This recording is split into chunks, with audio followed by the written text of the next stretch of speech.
GTA 6 comes out, probably with an online thing, and they eventually deep six GTA Online, am I going to be able to transfer my cash across?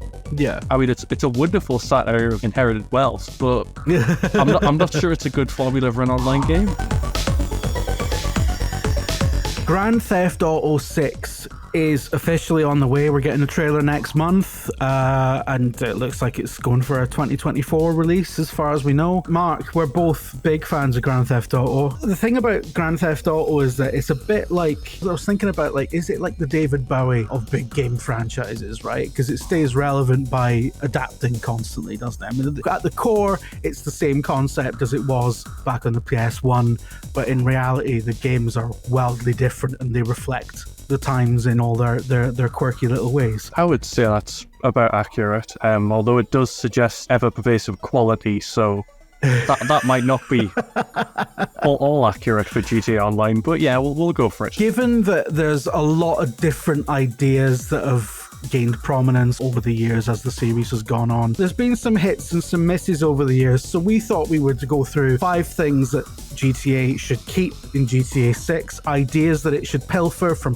all of its predecessors, and 5 things that we think, we hope it's going to leave well in the past.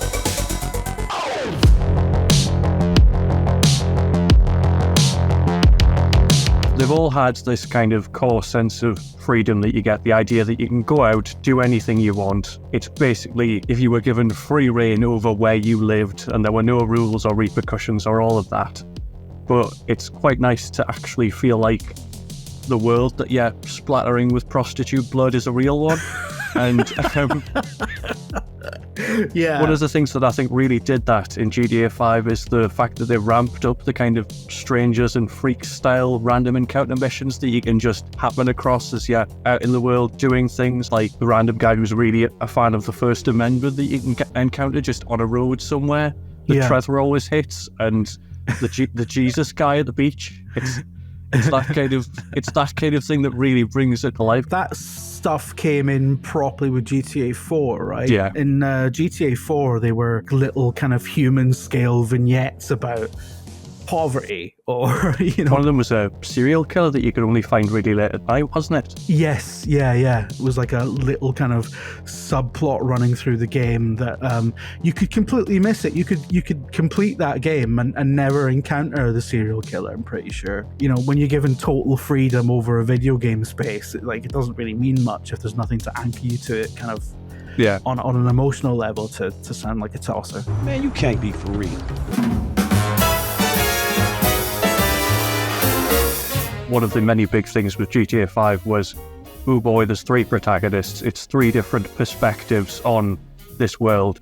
And I liked that. But to me, both Michael and Trevor in GTA 5, their storylines don't quite feel as tethered to reality as either Franklin's does, or even if you look at Nico Bellic. Yeah. These are people that you feel like you would meet on the street, whereas with both Michael and Trevor, for very different reasons, I never really felt like that was the case. I mean, Trevor, fair enough, they do treat him like a human sometimes, but most of the time he's just kind of this meta, this is how people play GTA and we've made it a character, he's just constantly murdering things, having sex with teddy bears, doing just the kind of depraved things that GTA players have always done. And it's funny to a point, but you get to a point where you're kind of like, I don't know if I can actually relate to this man. When he flies off the handle, spoilers for GTA 5 here, when he discovers the big secret, when he flies off the handle like that, you're kind of like, he's been flying off the handle the whole game. It doesn't quite feel as impactful as it maybe could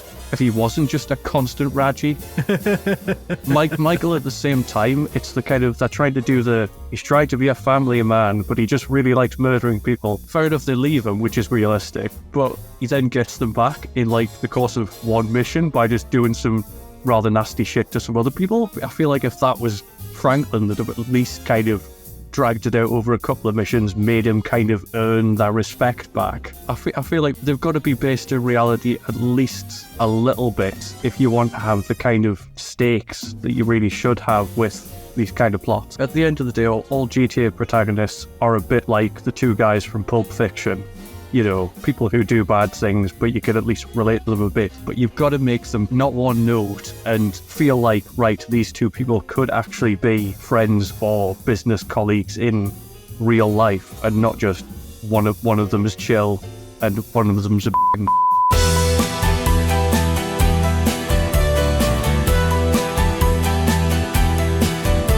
Now, I've written this as the uncompromising humour, which makes it sound like I'm kind of trying to summarise it for the Radio Times. But GTA obviously should keep that aspect. It should be daft, and it should have a brand of jet ski called Speedophile, because that's one of the best jokes in GTA 5, and it's just like... It's just like on the side of a vehicle, and all that kind of really kind of Scottish humour with the stock exchange being called ballsack and stuff like that. Yeah. It's got more in common with the Beano than actual real satire. People like to say that GTA is a satire of America, and it's like, is it satire or is it just daft? But I think if anything changed on that front, it just wouldn't be GTA. It's changed even from like 2013 to now, with regards to not what's acceptable, but just what people find funny. Yeah. Because, I mean, it's funny because he was in GTA 4, but it's the Ricky Gervais kind of line of things that are laddish and were funny once, and then there's a kind of line of it where the rest of it's just gone off a cliff, and it's just people saying, oh, the world's gone mad, and trying to kind of drag humour out of that. 9 million Netflix specials about people saying that they've been cancelled because they can't say very bad things. I'll be interested to see how it kind of skirts that line, because I would say that for the most part it's been on the right side of it, but it's just with the people behind it getting older. The thing you always worry about with franchises like this is just as they get older, they gradually get a bit more out of touch, and if you're trying to satirize modern society and the way that it evolves and has evolved in a decade, which is a fair amount, you really need to be finger on the pulse of what actually is funny now and how do we best translate that into this new game while retaining, as you say, all of that charm with stock markets named Borsak and a perfume called Le Chien, and the tagline is smell like a bitch, and it's just it's just perfect. I suppose they have the same issue that anyone who's done any kind of satire is facing now, the kind of Armando Iannucci thing where there wouldn't be any point in doing a series of The Thick of It now, because political reality is so much more absurd and obscene than I would ever have imagined. I can't find any wiggle room here. Now, GTA has got an advantage there because it was always more stupid than it was funny, in the best possible way. Yeah, it's not trying to be kind of held up as a great example of satire. It's more people like you and me quietly sitting and going, this is an example of great satire. yeah, exactly.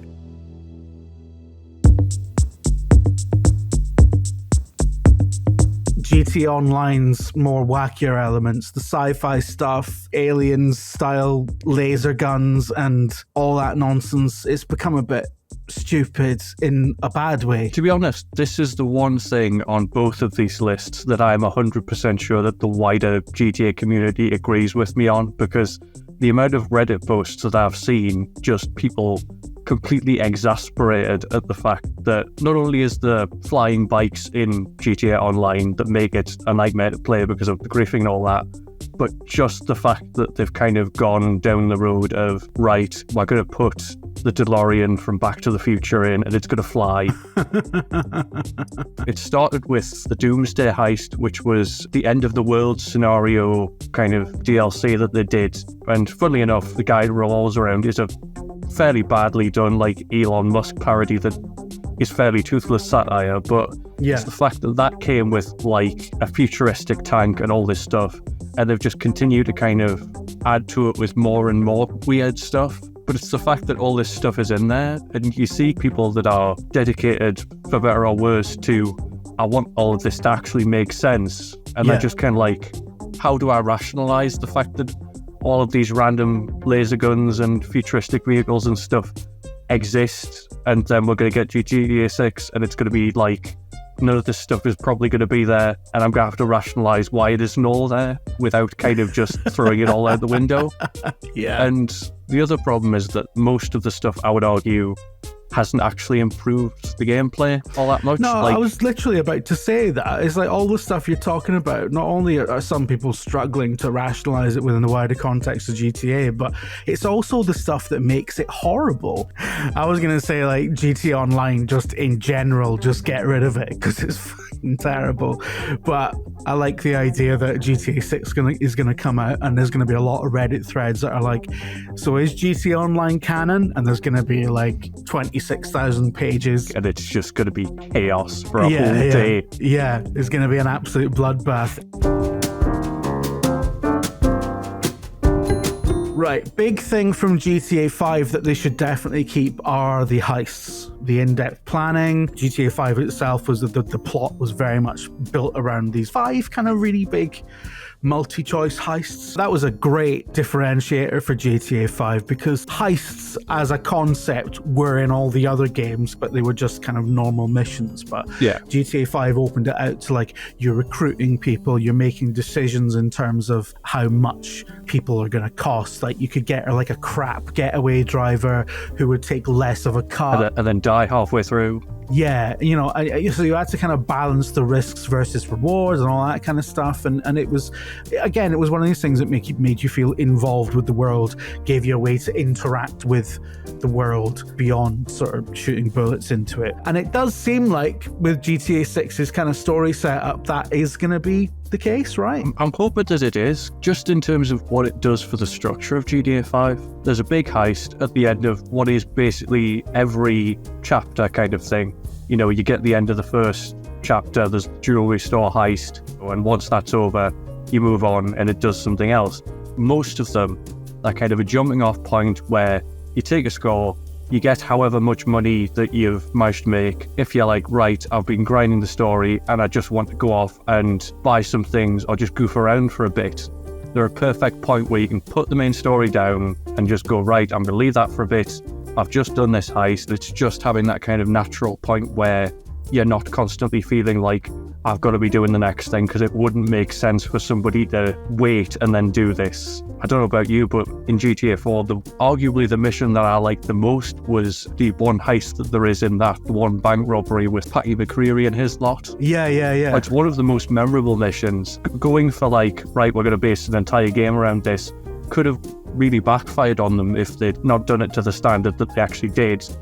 But it's the fact that they were able to come up with, right, each one, you're stealing a different thing, you're robbing a different place, there's different hazards that you've got to take into account, you're coming in via different ways, there's different kind of approaches that kind of kept it fresh. Because if it had just been 5 bank robberies, they would have been had to go up the kind of scale of banks, and then by the end you'd have been robbing like a space bank, and it would have it would have kind of ruined it. But don't give GT Online ideas, or Space Bank sounds like the next one. I'm genuinely surprised that they didn't do that after Cayo Perico.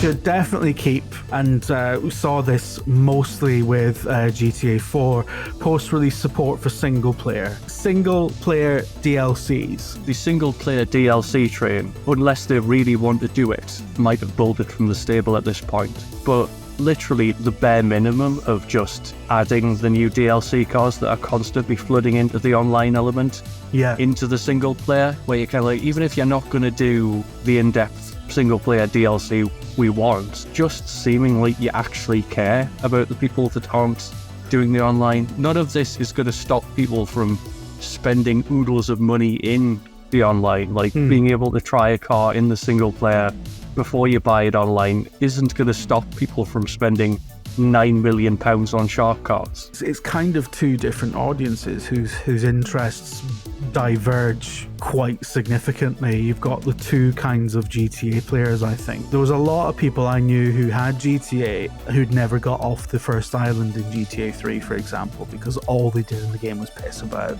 Yeah. I knew a guy who would play it like every night for hours, and he loved it, and he didn't make any fucking progress in the game because he didn't do the missions. Like, you can't just be constantly getting into barneys with the police. And I feel like GTA Online appeals to that sort of GTA player a lot more than it appeals to the sort of people who like felt invested in the stories, the characters, the missions, you know. With the amount of missions and the sheer amount of stuff to buy that they've added to GTA Online, there's even two sides to that. There's the pissing about and there's the griefers. Yeah. And then you've got the other side of the people that do all of the stuff that they bring out, you know, are constantly grinding money and buying things. People who are going to dedicate literal like years of their lives to amassing this massive fortune and being there for every expansion in the same way that MMO players are. And then you've got the single player people as a third kind of faction altogether. That kind of like, we can't get as much money out of these people and therefore fuck them.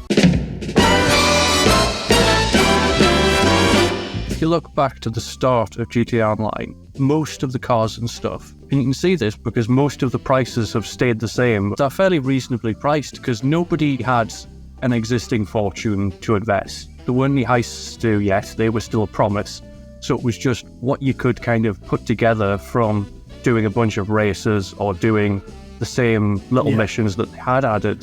Then you reached a point where they release a car now and nothing that they're releasing is under $300,000. Just because if you ask them to justify it, they would say, this is the case because we know we've got these whales who have untold billions in the bank and this is just a drop in the water for them. Yeah, but A, those people are just going to be able to buy these things anyway, and all you're really doing is pricing the more casual player, i.e.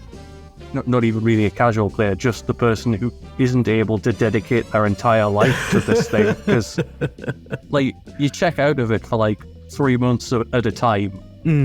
If you're not constantly refreshing your money by, as I say, either grinding stuff or what's become the norm now, which is buying properties and basically having them as a constant source of kind of turnover and cash, i.e. just generating it, and you do like sales missions and stuff that get rid of it eventually. Because I mean, I bought the nightclub, which basically, it's a nightclub, which is good, and it earns money from people actually coming into the nightclub as you'd expect.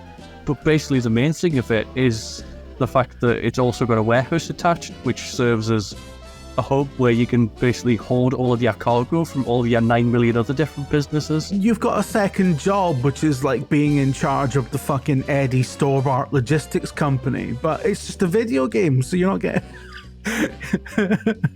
grinding out these sales missions where it's just drive to this random point on the map without dying, and someone picks up your stuff and you get money. There's no kind of plot to it. And the thing that's meant to make it interesting, another player coming and trying to take your stuff, it's the difference between somebody on one of those bikes killing a level 1 character 10 times in a row just because they can, and somebody on one of those bikes coming to try and steal the crates of somebody who's invested in a lorry that has a machine gun on top for the express purpose of taking out any people that come and try and steal our cargo, and then complains when they have to use it.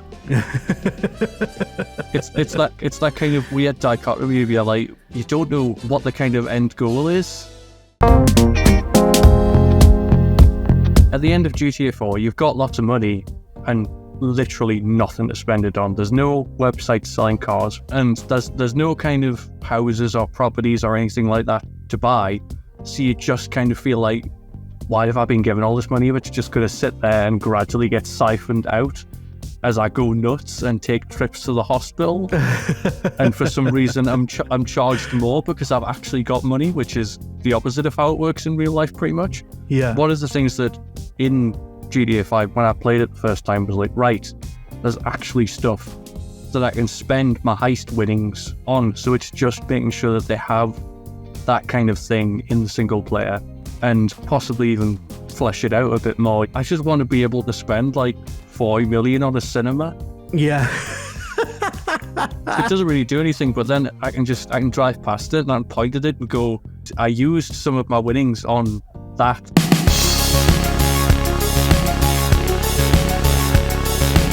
The last thing that we really, really desperately want GTA 6 to not do is to kill any fan favourite characters for shock value. We were both talking about how heartbreaking it was after you've played The Lost and Damned and you get really invested in Johnny Klebitz as a character in GTA 4. He pops up in GTA 5. He's just there as like fodder for Trevor to beat the shit out of and murder to death. It's devastating. It just felt like a slap in the face. It could just be some random bikers. It would have served us the point that, woo boy, Trevor can kick the shit out of people without kind of having to feel like he's so bad that we've sacrificed a protagonist to him.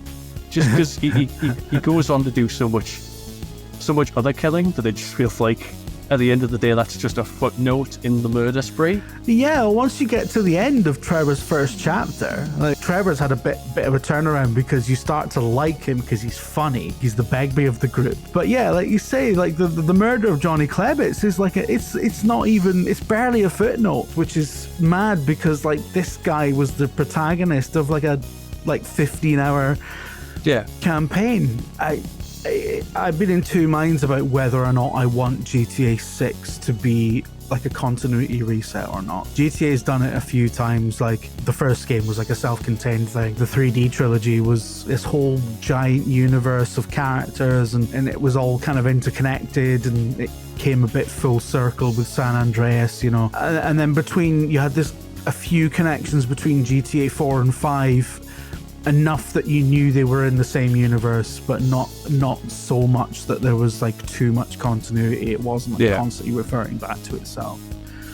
Johnny Klebitz being murdered in the opening scene of Trevor's first act was the biggest callback to the previous game, and it sucked. But I get it. I understand why they did it, because that's a real like emotional gut punch to introduce this new character with. And I guess that they don't do anything by half, right? I understand why they did it. I just kind of wish they hadn't. I don't know if I want GTA 6 to be a reset or not. Part of me wants to be back in that same world again, especially because I don't feel like we spent that much time in it. It was just 2 games ultimately, and I would love to get another snippet of what Niko Bellic has been up to. You know, I don't think it's going to be revolutionary enough to warrant that kind of, you know, like the leap from 2D to 3D or anything like that. No. It's not going to be different enough to those games to warrant discarding all this stuff. We'll have a blank slate. The only thing that I would possibly worry about is how they explain some of the GTA Online stuff if they wanted to, but then again, you could just not bother, and I don't think many people would care, to be honest. I think people would just rather forget it. Have some callbacks to what Michael, Trevor and Franklin did in the main game and just leave it at that. Have some throwaway line about, oh, this guy's a movie producer and he used to be a bank robber. I think on balance I want it to be in the same universe, and you're right, there isn't going to be a big revolutionary kind of leap. There's no big technological leap. Things have kind of plateaued on that front, so it's just going to be another GTA, which I'm really looking forward to. I mean, whatever form it comes in, it's going to be the biggest game of that year by a considerable margin. And PRs just take the entire year off. 2023 is like the year of a banger every week almost, and 2024 is going to be the year of one fucking game. One game to rule them all, and a bunch of other ones desperately competing for attention that we will try to give them, believe me. Just from a break from like getting abuse from GTA fans whenever we post something they slightly disagree with.